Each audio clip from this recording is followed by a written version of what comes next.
I've now implemented on our screen as we come in the morning to give us an idea of the orders and an overview as you walk in. So it'll tell us whether or not something's overdue, what's due today, and what orders need to be made ready for tomorrow, because we should be already have prepped the order the day before the order's due. So it's just a little bit of guidance so that we know what we're talking about when we get to the morning meeting. Also now added it to the second screen, the one that's upstairs too. So I just made a slight correction to that layout just to improve the visibility versus the metrics, etc. So the powder coating area currently looks like this. It has a foul metric and the pass metric, where you'd actually actively select what part you've done and then put the number in. And I'm aware Joe's found this slightly overly complicated, so I've just changed it now so that it's literally just a fouled metric and a passed metric, so hopefully we can actually start getting these metrics recorded.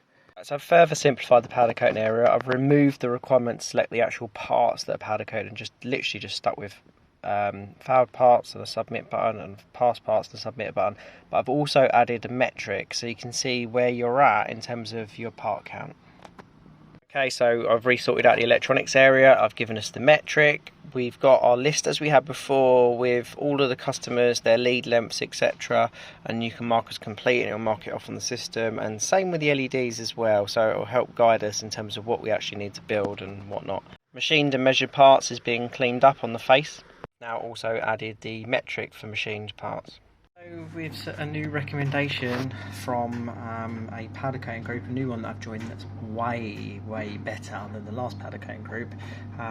They've recommended these hooks. Now basically the struggle we have is that normally the hooks are all bundled together like a bird's nest, so although these hooks are quite a bit more expensive, they're going to save a lot of time, and so I think worth every penny. So this evening I've been designing a new build plate I'm going to trial these on individual products. So this is for a spotlight with all the options, and they're numbered, so you can see the one that's in the top right corner here.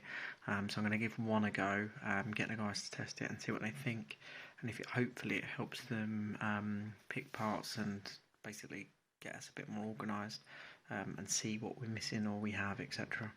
Max fixing what bugs him at home with the food bin bag that kept pulling out.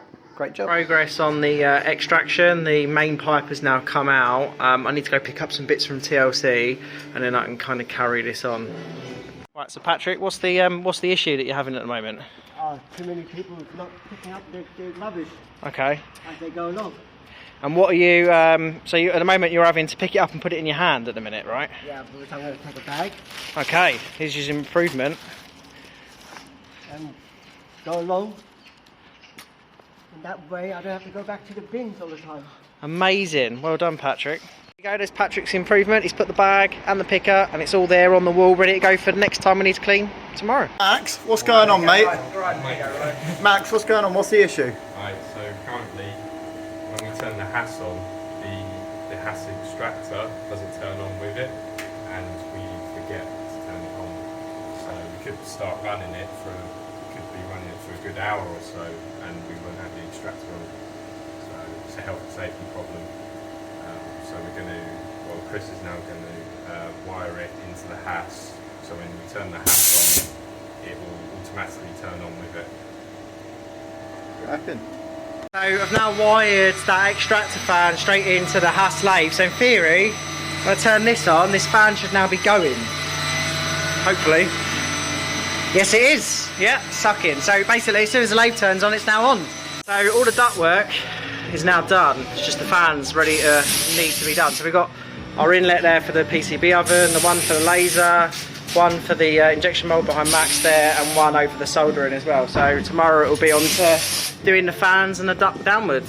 So it's getting there.